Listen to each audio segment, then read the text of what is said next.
Welcome to Dynamics Corner. This is Chris. And this is Brad. This episode is recorded on January 12th, 2023. Chris. Here we are having another international episode of In the Dynamics Corner chair. In this episode, we had the opportunity to sit down with someone that many people know in the community that has a unique nickname. And I'm a little starstruck. I am too. I've been looking forward to this episode, as I am with each episode, for a period of time. And I was interested in speaking with the BC Doc Librarian about her experiences and how she keeps up with all of the information in the Business Central community. With us today, we had the opportunity to speak with Natalie Karolak. Natalie, how are you doing? Thank you for taking the time to speak with us today. I've been looking forward to speaking with you for quite some time. Thanks for having me. Hi, Brad. I'm fine. I'm looking forward for what we are talking about. No, I've been looking forward to talking about you because of for a number of reasons. I do see quite a bit of the content that you provide for the community. I see quite a bit of the information, and what really got me, interested in speaking with you and learning more about you is following up with your content. Is you had a blog post back in December about keeping track with all of the AL or all the changes that go on with Business Central, and that you posted that article about the same time. I was wondering, how fast can she find all this information? Somebody will post a question, somebody will do something, and next thing I know, I see a response and it's Natalie. And it's not like a quick response. It's a response with a link to somewhere, to an article or something. But if you could, Natalie, if you would, just to get started, as I'd mentioned, I alluded to, I wanted to talk to you a little bit about, how you find all the information, how you came up with your nickname that you see that you have on there. But if you would just tell us a little bit about yourself, some of your experience within Business Central, some of the things that you do with the community, and the like. Where shall I start? If you want to do it chronologically, I have to dive deep into the past, or I can just start with answering your very last questions, which was actually about the links. We can have a little bit of your history. we don't have to go too far back, but yeah. When did you start working with Business Central or NAV? 2006, so almost 20 years ago. Wow. So I still am there longer than you. I have to find somebody who's been working with it longer than me. So you've been working with it for 2006.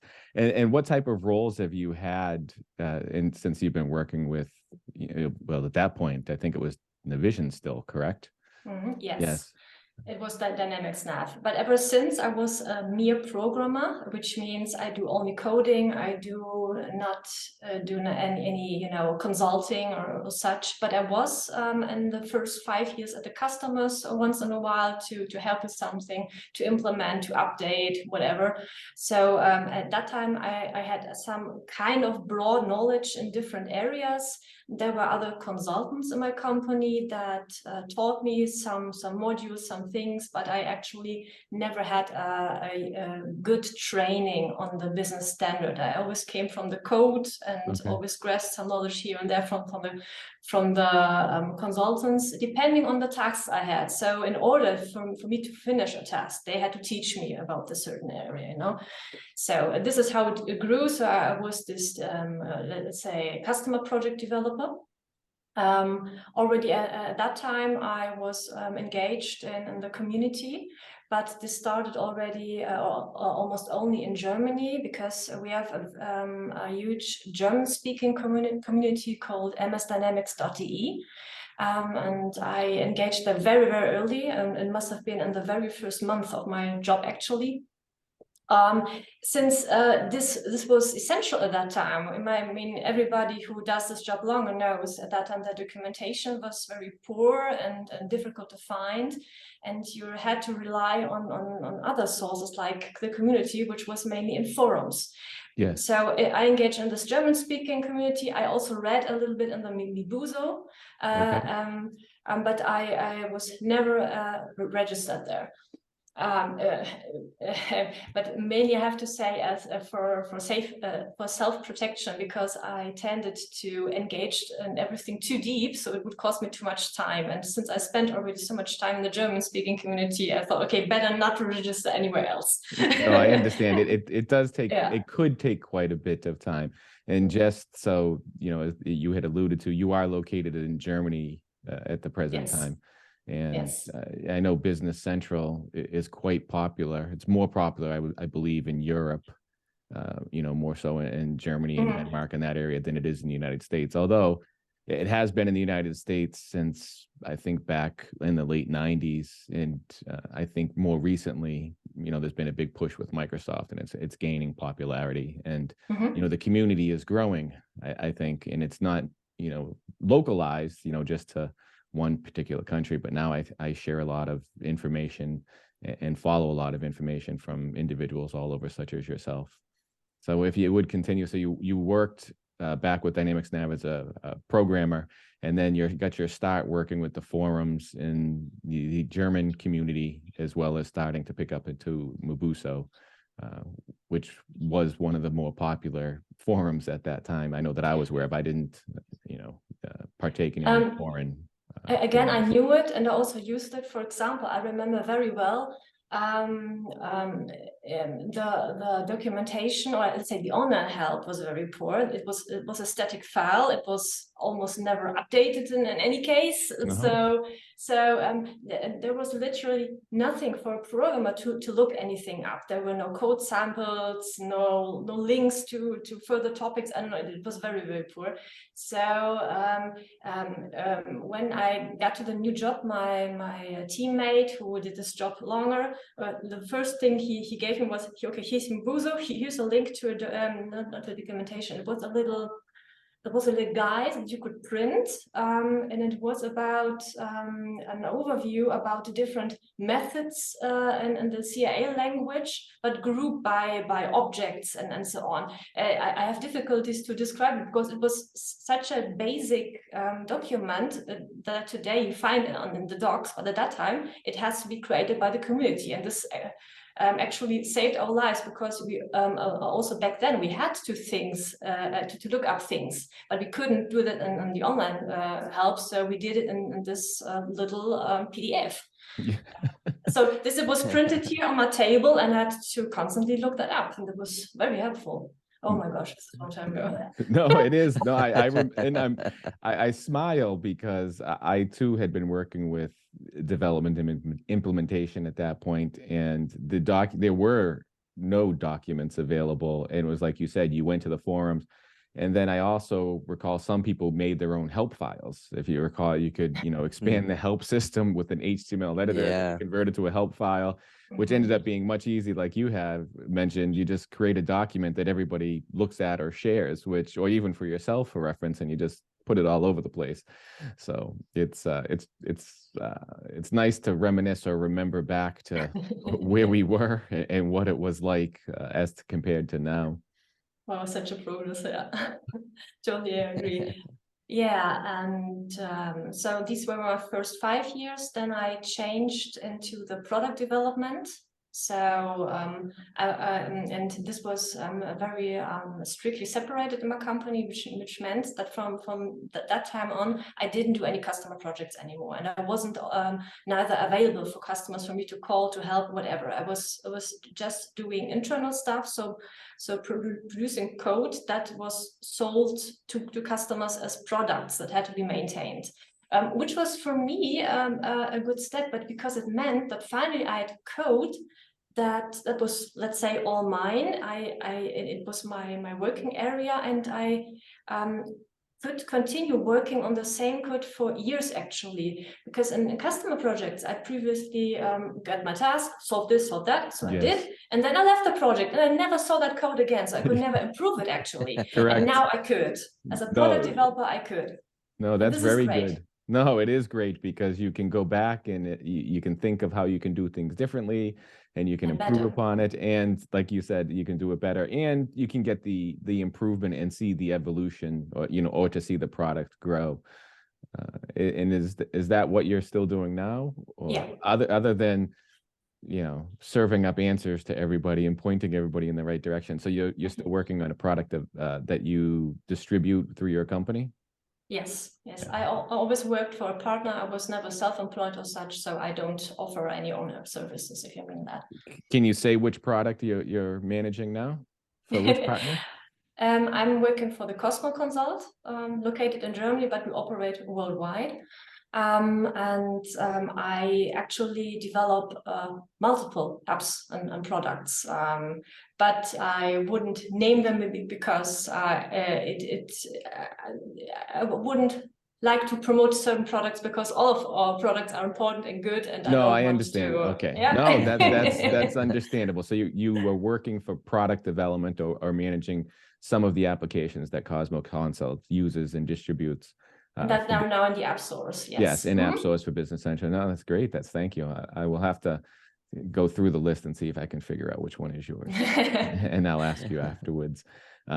So interestingly, you have a nickname. As like I had mentioned, I had seen you post answers to information, and myself when I was looking up some information, whether it be online somewhere, and I started to see some of the answers that you were coming up with, and I thought it was intriguing. But then I also saw that you had a nickname, I guess you could call it, or what we call it. And what is your nickname? I didn't state it, but what is the nickname that you go by? I am called, or I was awarded as the BC Docs Librarian. Okay, the BC which is it's not my own invention. No, I understand, and that's what I kind of wanted to get into the history of. And then what I really want to talk about, on top of everything else, to learn about you is how you do all of this. But you have the name BC Docs Librarian, and early on when I first saw it, I will admit I thought that you worked for Microsoft and you were responsible for curating and expanding the online help system, because that seems like what you promote a lot of. So that's funny. No. and then I realized that you didn't, and I was like, wow, then she has a lot of time to give back to the community, to make it all better for all of us. So how did you come up, or how were you awarded that name? First of all, whatever I did ever since I involved in the community, I don't spend so much time in that as you might think. This is my requirement, because I have to work, and this community stuff helps me to do my work, but it's never vice versa. So I don't invest too much time. Yeah. So how do I do it? I was asked that a couple of times, mostly because people think I must spend lots of time in it. But actually, my response times and the things I post are a result of the setup I do, which means I constantly, every day, as a morning routine or in the day, whenever I just need some distraction, some pause or whatever, I just dive into the community. I check what's new and kind of sort it in my head and wrap it up, and read all the stuff, not deeply. So if you would ask me a short time after it, what was all in there, I couldn't tell you. I just grabbed the idea. I just source some let's say keywords in my head.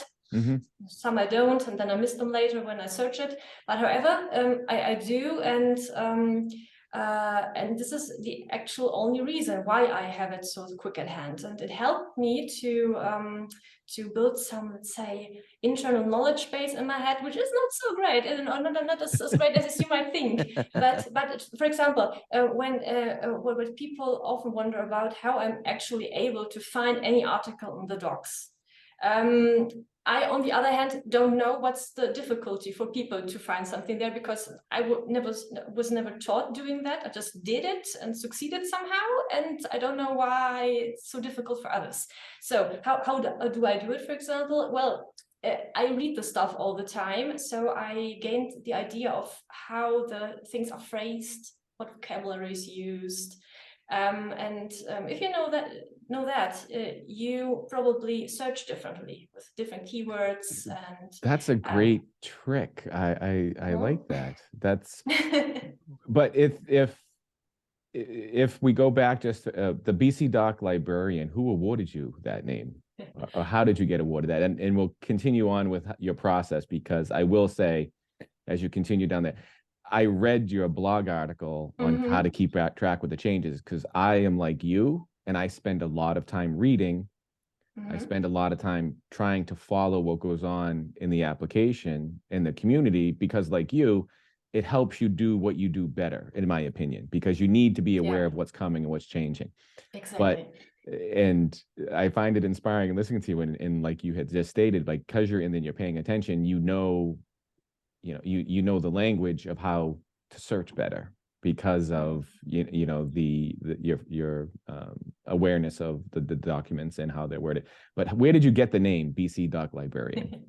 I've even documented on my blog in the About Me article, and you will find a link to a YouTube video there, because this is how it happened. It was I Need More Coffee series episode by Steve Endo. Okay. Yeah. And he mentioned me there, and there's this one phrase, and when you go into the article, I put the stopping point exactly on this sentence where it says, she's like a kind of the BC Docs librarian. And I find that so cute somehow. But then other people started to reference to it, and I found it so funny that I first put it as a subtitle to my Twitter handle, to my Twitter name or profile, let's say. And somehow it got stuck there. I did it for fun, actually, because I just enjoyed the idea of somebody giving me a community name. And I even did then a poll about whether I should keep this name, because after some time, okay, the joke was gone already, and I didn't want to be too, come to show off, kind of. So I did this poll, but the people said there were actually two main answers. The first thing, keep it, it's great. The others, hey, it's your profile, and if you like it, keep it. And there was actually nobody saying, don't do that, that's just silly. So I kept it, and ever since people refer to me as the BC Docs Librarian. Sometimes people I don't know about, they just write to me, I have heard you are, I have heard you know, blah, blah, blah. And okay, but you really put too much trust into me. I really don't know much stuff, but I actually only know how to find it. That's all. That's important, what you just, I mean, and just in my opinion, keep the name. And that's how I refer to you as well. And it's not too much, I think, because you do present it well, and you represent it well, and I think it's great. But you hit something to me that's important. Is it's not always important to remember things, it's to remember how to find things or how to look up things, because things change. And if you try to think of and remember everything, you will forget things, or you may miss new things. But if you remember how to find things, or you know where to go to find something, it's a little bit easier, and you don't have to remember as much. But so then we went into your blog article, and we'll put in the show notes, and we'll give you the opportunity to tell everybody how to get a hold of you if they want to communicate with you, as well as read the story and see the story about how you got the name. But so to go back to the what got me interested in speaking with you is, and you were inspiring to me, is when you did your post back in December of how you keep up with it, right? So you mentioned a few moments ago that you have a morning routine, but in your blog post, you mentioned your morning routine. And as I had mentioned a few moments ago, I do a lot of reading. I keep up with a lot of things, but something that you mentioned on what you do and how you do it, I copied. Ever since I read your post, I started doing the same thing. For example, you had mentioned you have what I ended up creating in my browser was a folder with a lot of links, right? I wanted to give you the opportunity to talk about what you do, with a lot of links to references to, interesting places, I guess we'll call them. So every morning now, I used to check up all the GitHubs. I used to check, the Yammer group. I used to check the forums, the Business Central community forums, Microsoft's forums. I used to just look at those periodically, right? But what I ended up doing now is I have a folder in my browser I open up in the morning, and it opens up all of those. I'll take a look at the information, and then, that's how it helped me, and then maybe I'll copy some notes down just so I have some quick references to what came up and went through. But if you would, could you tell us how you do it? Sorry, again. Could you tell us how the process you go through that I sort of copied? I won't, I'll say it again. But, it inspired me to follow the way that you do it. Yeah, actually, you already described it quite well. So in the morning, I open my browser, I open my favorites, which are mainly the GitHub repositories, and the latest docs commits on the David IT Pro documentation. And I open my RSS feed reader to get all the new blog posts that are out there. This is the main stuff, actually. Yeah. So you look at a number of popular blogs. I think you listed them on that page as well. And only a few of them. My list is actually much longer, but yeah, some of the entries might be outdated actually. But the list is so huge, I didn't want to give it to somebody else because it's just too much to read. Okay. And then you also look at the GitHub repository for the Microsoft documentation, which now members of the community can also contribute to if they want to make an adjustment to a document in addition to a document. And I see you do quite a bit there too to help out with the community. So a little bit, yeah. I could do even more, but I didn't find time for it. No, I understand. There's a lot to do with working, and then to also be able to keep up with this. So it's any contribution helps. And so of the GitHub repositories, you work with the documentation repository. Are there any of the other repositories you take a look at? At the AL app extensions repository. I checked there actually the pull requests just for the content to be added, whether this is interesting for me. Mostly it's not. And some issues. A few years ago, I was very busy there because this is where you ask for new events. Yes. What I'm looking into mostly is the AL repository because of the issues. This is very important to me whenever AL doesn't work as expected, and or sometimes issues within VS Code. This is very important to me. I always check what issues are new, and if they're interesting for me, I hit the notify me button, so I get email updates on every new answer. And this proved to be quite valuable for me because the issues there mostly affect lots of developers, and it's not that rarely that I heard from some teammate or other colleagues that they have some issues, and I could immediately point them to the correct GitHub issue, telling them it's already being fixed, or at least it's known to Microsoft and whatever, simply because I read it earlier. I wouldn't have the idea whether this is already in preparation or not if I didn't read that. Yeah. So this is very important, and since recently I am passively reading at least what's the name of it for the base app, for actually all the Microsoft repositories that are available now. So the system app, the base app, and all the other. Yes, it's I think I have the link. It's the business applications update. It's the one that I think Jesper's managing. I've always difficult in remembering names. I do too. I have them on my list as well, and sometimes it gets tough to find them. It's the Business Central apps, right? Is that the one you're looking at? You mentioned you look at the AL library, the Docs Library. The AL apps extensions, AL apps extensions. And the last, I'm just looking at my browser favorites, and I have to admit that I should reorder them. They are not good enough, because this is something I should easily look up, because apparently it's now spread across too much folders, and this is not good. No. So when you follow the GitHub issues, you mentioned you do the notification. So you only receive the notifications on the GitHub issues that you follow. You don't get email notifications for all of the issues or all of the correspondence to help minimize the clutter, or the noise, I call it.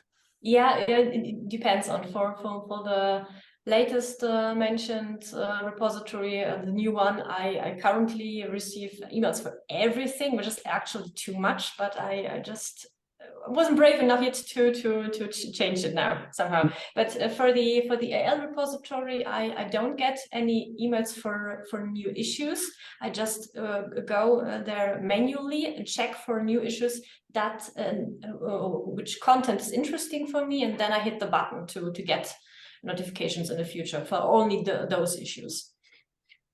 But I check lots of them, so I subscribe to lots of them, so I still get quite a lot of emails. But this is very valuable. So sometimes when you see me posting on Twitter, it's often a result of some update I got on one of these issues telling, oh, there's a bug fix soon to be available, or Microsoft has found a workaround for an issue that is making us some problems. So. Yeah, there aren't many issues. No, I'm just it's a tease. There's no, it's good that you have those issues. Yes. So where are you most active? Are you most active on Twitter? Are you most active on LinkedIn? Like, where do you find, you don't have a lot of time outside of working, where do you find the best use of your time or the most value in participating? It changed over the years a lot. I'm not on LinkedIn at all. I never was. And I spent most of my publishing time on Twitter. This is where we get most of my updates, and since recently on my blog, of course. The most time actually I spend reading the blog articles. Okay. Let's say.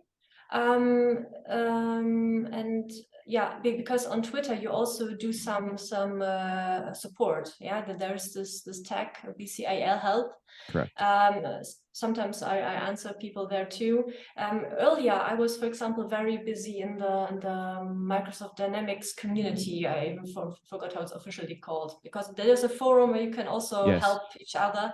And I'm also quite engaged in the Yammer forum, or Yammer community provided by Microsoft for partners. Yes, the Yammer community is nice. It gets to the point, and this is where I was asking you. I mean, I do see a lot of, I follow the tag for the BCAL help as well on Twitter, and several members of the community on there. It seems there's a lot more technical, conversation on Twitter versus some of the other areas. The Yammer group, like you'd mentioned, is for partners. And then you have other forums. There does seem to be at some point where there's a lot of places to go for information. So it's nice to see where, a lot of people start to congregate or to, to work to help each other. Because when I first started working with it, I tried to, read different forums. I tried to look at some of the Twitter. I tried to look at Yammer, and it just becomes, it almost becomes another job, because you have to, to keep up with all of it. So now, and again, something, you're inspiring on how to keep up with this and become efficient with it. So one thing that I noticed with the way you do, what you do, which I said is inspiring to me, which is one of the reasons why I was excited to speak with you, is you do it efficiently, right? You have a nice process you go through. And like you said, it may not take you much time, but to me, it seems like you're everywhere all the time. And, which is a good thing, is the perception that, you always, I didn't think you slept. And I think that you were able to quickly find an answer sometimes before, anybody else can finish their sentence, which is nice. Problem is that I do it also when I talk to people. I unintentionally interrupt them because I think they finished the sentence, but it didn't. But I'm also already providing my answer to it. So it's sorry if I do that now. No, it's we do the same thing. It's okay, and I enjoy the conversation with you. And you can be as forward as you like. We're pretty forward too. So it's we like to have the conversation. So. So those are the places that you work with. So what is your favorite part about working with Business Central? You work with the primarily the development now, but out of the application, what would you say is the one thing that you like the most about it? I mean, there can be many things that you like. I'm not saying the only thing, but what is something that you like the most about the Business Central application? I have to admit that I don't know that many other applications, so I cannot compare quite well. I think what is special about developing for Business Central is that you have this international community that on one hand is so big and international, but on the other hand, people know each other. It's like a big family somehow, if you're deep into it. This is fascinating, actually. I mean, most communities are so, how do you pronounce it? Anonymous? Yes. You know Anonymous. what I mean? Yes. Anonymous. Yeah. But here it's not. People here actually have a face and a name, and even Microsoft now has. We now know the Microsoft employees who provide this product, and I mean, who can tell that about the others, the other ERP software out there? I cannot. No, I admire that too. Is because, as you had mentioned, where can you go where you have, like you had mentioned, the Yammer forum, or even some of the, even on Twitter, where you can work with or ask questions to the individuals that work with the product, that make the decisions, again, because there's a lot of requests that people have. There's a lot of information out there because a lot of people use the application, but you can talk with them and they not only conversate with you, but they also help you. I've seen them answer with problems, or they, this is a support request we're working on, will be out, the next release. So they have put themselves in the community. So it's like you said, it's one big family, and it's a very small community. And to me, I know here, I primarily, have participated in the United States, as far as going to places, and more now on the forums, talking with everybody, internationally. But it's like a family, and it's always like you see the same people everywhere. So it's nice, and it's comforting as well. So it is one nice thing about the application.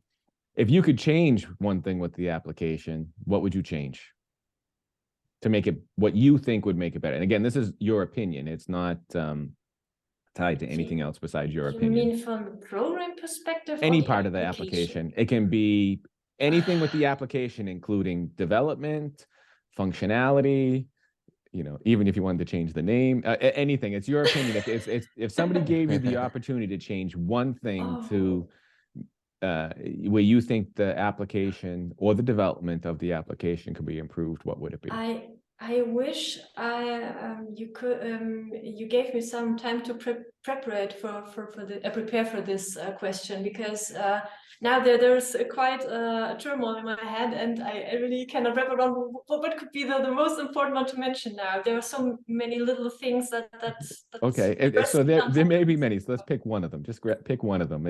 I don't like to do too much preparation, because I like to have. I see. But now I'm overwhelmed. But the first thing that just sprang into my mind was the debugger, that I'd like to be more efficient about it. Just before we start the session now, I just debugged, and I was a little bit annoyed that, for example, when I'm in debugging process and I get one step too far, that I cannot say stop, do a rollback, and then start the debugging again from the point where you started. And this is just you have to start the whole process again and hope that you have a breakpoint set. Yeah, you stop the debugger completely, so you have to start it again by publishing the whole process again. And I don't like that. No, it's I think debugging has always been one of those obstacles, even back, earlier in the versions. I'm happy that they added some functionality with being able to see variables a long time ago. Just even that helped, with the debugging process. But I agree with you. I think there is a little bit to be left for the debugging, or they started with snapshot debugging to try to make it a little bit easier. But I too wish there were a few easier ways to debug information or debug issues, because sometimes it's not only issues, but it's just even program flow and tracing, as you're going through it to make sure it works. You can do automated testing, you can do a number of other things, but sometimes you actually want to see what's going on. So I appreciate that. Well, Natalie, thank you very much for taking the time, or the BC's Doc Librarian. I'll call you Mrs. Librarian or Miss Librarian. It's still a miss. yes, Miss Librarian. I didn't want to say anything there, but Natalie, thank you very much for taking the time to speak with us today. I appreciate all that you do and what you have shared. and what you contribute to the community. I think many of us do. We see it, we follow it, and thank you for your time. Thank you so much. Talking to you was fun. Thank you, Natalie. All right, thank you. Thank you, Chris, for your time for another episode of In the Dynamics Corner Chair. And thank you to our guests for participating. Thank you, Brad, for your time. It is a wonderful episode of Dynamics Corner Chair. I would also like to thank our guests for joining us. Thank you for all of our listeners tuning in as well. You can find Brad at developerlife.com. That is DVLPRLIFE.com. And you can interact with them via Twitter, DVLPRLIFE. You can also find me at matalino.io, MATALINO.io. And my Twitter handle is Matalino16. And you can see those links down below in the show notes. Again, thank you, everyone. Thank you, and take care.